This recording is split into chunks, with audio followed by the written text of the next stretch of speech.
Halo guys, kembali di Nekonation dengan gue Steven. Di video kali ini gue akan bagiin 10 list anime romance terbaik yang pernah gue tonton. Dan pastinya itu ceritanya sweet banget dan punya karakter yang waifable. Kita langsung lihat ke listnya yuk. Di urutan ke-10 ada Real Life, ceritanya tentang Kaisaki Arata yang adalah pengangguran berusia 27 tahun. Dia selalu gagal dalam wawancara kerja dan saat diterima kerja selalu nggak berlangsung lama guys. Suatu hari dia hadirin wawancara yang sial ini malah bikin dia jadi objek penelitian, yaitu penelitian Real Life. Obat yang diminum Arata itu bakal bikin badan dia jadi kelihatan kayak SMA lagi. Nah kalau ada mungkin gua mau satu deh. Lalu dia pun dikasih kesempatan untuk ngulang kembali kehidupan dia pas masih SMA. Dari sinilah si Arata ini nyoba untuk jadi siswa SMA walaupun di umurnya yang udah tua. Yang bahkan buat dia itu sempat lupa guys dan ngebawa rokok ke kelasnya. Menurut gue anime ini punya kesan fantas yang lumayan bagus dan ngebawa permasalahan sosial yang bener-bener terjadi di kehidupan sekarang ini. Masalah yang dibawa itu adalah masalah tekanan kerjaan, terus ada lagi masalah penyesalan masa lalu, hingga ada lagi masalah percintaan guys. Kita lanjut ke urutan ke-9 ada Toradora. Ceritanya tentang Ryuji yang adalah remaja yang baik banget guys. Tapi karena ada nasib bawaan lahir, dia ini punya tatapan mata yang tajam. Jadinya bikin orang-orang takut dan kira dia ini berandalan guys. Di sisi lain Taiga adalah gadis loli yang galak guys, walaupun sebenarnya dia ini lumayan rapuh. Suatu ketika mereka ini saling nabrak guys, sampai akhirnya mereka ini jadi tahu rahasia masing-masing, yaitu bahwa Ryuji suka sama sahabatnya dan Taiga suka sama wakil OSIS yang adalah teman dekat Ryuji. Dari sinilah mereka mulai kerjasama guys, supaya hubungan percintaan masing-masing mereka ini bisa terwujud. Anime buatan JC Staff ini menurut gue punya cerita yang lumayan biasa guys, tapi di-deliver dengan sangat luar biasa guys. Semua ceritanya tuh terarah dengan baik ke tujuan yang si penulis ini mau.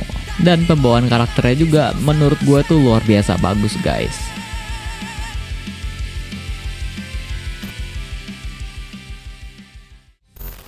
Di urutan ke-8 ada Horimiya. Anime yang cenderung masih fresh ini ceritanya tentang Hori dan Miyamura. Hori ini digambarin sebagai siswi cakep yang baik hati guys. Tapi ternyata di rumah dia ini justru harus jadi kayak ibu rumah tangga dan punya sifat yang lumayan galak. Lain halnya sama Miyamura, dia ini kelihatannya tuh kayak otaku gitu waktu di sekolah. Tapi di luar itu ternyata penampilan aslinya itu bertato dan punya banyak tindikan guys. Suatu hari Miyamura anterin pulang adik kecil yang ternyata adalah adiknya Hori. Dan karena ini mereka jadi tahu rahasia masing-masing. Mulai dari sinilah si Miyamura ini sering main ke rumahnya Hori. Dan bahkan udah anggap rumah Hori ini kayak rumah kedua dia guys. Menurut gua anime slice of life ini dibuat sangat dekat dengan kehidupan hari-hari di sekolah guys. Bahkan relate banget sama kehidupan gua di SMA. Bedanya kalau di Horimiya happy ending, di gua sad ending guys.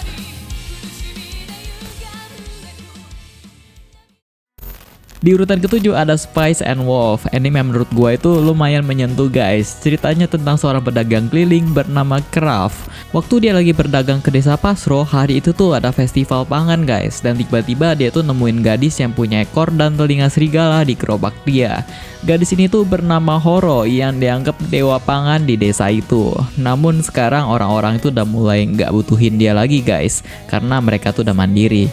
Akhirnya Horo pun mutusin untuk balik ke tempat asal dia guys. Tapi karena beberapa alasan dia nggak bisa ninggalin desa ini. Dan karena dia ketemu sama Kraft, dia pun minta bantuan ke Kraft untuk ngajak dia berkelana sampai ke tempat asalnya. Karena Horo ini ternyata gadis yang pinter dagang, bahkan ngerti politik guys. Jadinya Kraft ini bersedia untuk bantu Horo balik ke tempat asalnya. Gue personally suka anime ini karena gue memang suka anime yang bahas politik dan ekonomi. Tapi di luar itu cerita anime ini tuh memang keren banget guys. Di urutan ke-6 ada Nodame Cantabile. Anime romance musik ini menceritakan tentang Shinichi Chiaki yang merupakan pianis berbakat dan berasal dari keluarga yang ternama. Tapi sebenarnya dia ini lebih ingin jadi seorang konduktor orkestra seperti gurunya semasa kecil.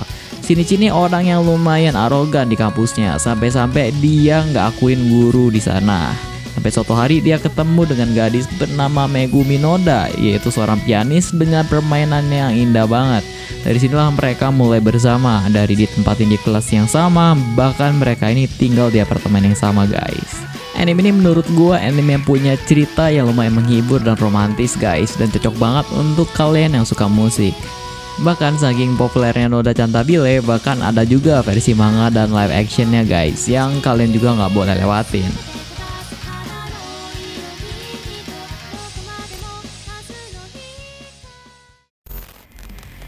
Di urutan kelima ada Oregairu, ceritanya tentang siswa dengan sifat antisosial bernama Hachiman. Dia ini punya pemikiran yang unik dan menganggap pertemanan itu adalah hal yang sia-sia guys. Suatu hari dia dapat hukuman dari gurunya yang buat dia terpaksa untuk gabung ke klub relawan yang tugasnya itu untuk membantu murid untuk nyelesain suatu masalah guys. Di klub ini tuh awalnya cuma ada satu orang yaitu Yukinon, murid terpintar sama tercantik di sekolah yang sama-sama nggak punya temen guys. Nah dari sinilah anggota baru mulai bermunculan guys dan ngebuat masa sekolah mereka jadi lumayan menarik. Menurut gua anime ini punya cerita yang lumayan unik dan bakal selalu diingat sama penontonnya dengan tambahan unsur komedi yang lumayan fresh guys. Selain itu pembawaan karakter di anime ini bagus banget dan punya beberapa dialog insert yang bisa bikin lebih menarik. So gua rekomendasiin untuk kalian nonton semua seasonnya guys. Di urutan keempat ada Seishun Butayaro wa Bunny Girl Senpai. Ceritanya tentang sindrom pubertas yang adalah sindrom aneh yang hanya dimiliki oleh orang-orang di saat masa puber. Salah satu orang yang ngalamin hal ini adalah Mai Sakurajima yang adalah kakak kelasnya Sakuta sekaligus artis yang lagi terkenal. Sindrom pubertas ini buat Mai cuma bisa dilihat sama Sakuta. Nah mulai dari sinilah mereka mulai cari tahu guys dan cari jalan keluar soal sindrom pubertas ini.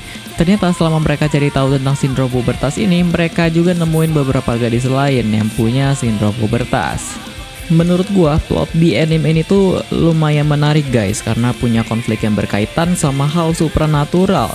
Tapi lebih penting lagi, sebenarnya masing-masing karakter itu harus berdamai sama dirinya sendiri atau bisa disebut juga hadapin dirinya sendiri supaya mereka bisa sembuh dari sindrom ini. Di urutan ketiga ada Bakemonogatari dari Monogatari series. Ceritanya tentang Koyomi Araragi, anak SMA setengah vampir. Suatu hari dia ketemu dan nyelamatin seorang gadis yang jatuh dari ketinggian bernama Senjo Gahara. Dari hal ini dia nemuin bahwa banyak orang di sekitar dia ini yang ngalamin fenomena supranatural yang pastinya itu nyusahin hidup mereka guys. Karena itu dia dan Senjo Gahara mulai nyoba untuk nyembuhin mereka.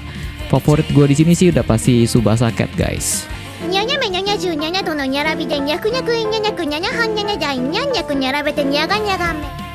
Menurut gue anime ini punya potongan cerita supernatural misteri yang unik di setiap episodenya guys. Dan dipaduin sama artwork yang artistik dan terkesan abstrak. Dan juga secara personal sih gue enjoy banget guys untuk nontonnya. Selain Bakemonogatari, gue juga saranin kalian untuk nonton Monogatari series yang lainnya yang ceritanya tuh gak kalah keren. Di posisi kedua ada Kaguya-sama wa Kokurasetai. Ceritanya tentang Shinomiya Kaguya dan Shirogane Miyuki. Mereka ini sebenarnya saling suka, tapi mereka nganggap siapapun yang ungkapin perasaan duluan berarti dia yang kalah guys. Mereka ini anak pinter dan juga anggota OSIS di sebuah sekolah elit. Miyuki adalah ketua OSIS dan Kaguya itu wakilnya. Mungkin kalau dilihat mereka ini sering berantem dan debat guys, tapi di mata murid lain sebenarnya mereka ini lebih kelihatan kayak pasangan yang serasi gitu. Dari sinilah anime ini dimulai yang bakal prihatin kita tentang keseharian mereka yang unik di OSIS guys. Anime romcom ini menurut gua ngebawa cerita yang dibuat sangat menarik dan menghibur guys. Semua karakternya juga dibawain dengan sangat baik dan mendalam banget. Jadi kalian gak akan bosan untuk nontonnya. So menurut gua nggak berlebihan untuk bilang anime ini sebagai anime romcom terbaik di tahun 2019.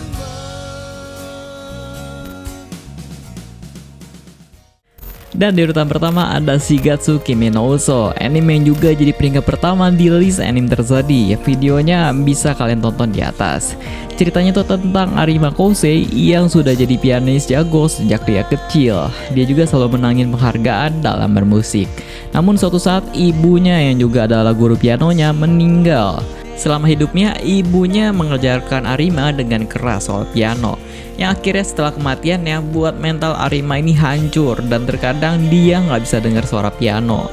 2 tahun berlalu, suatu hari di bulan April dia ketemu gadis cantik bernama Kaori.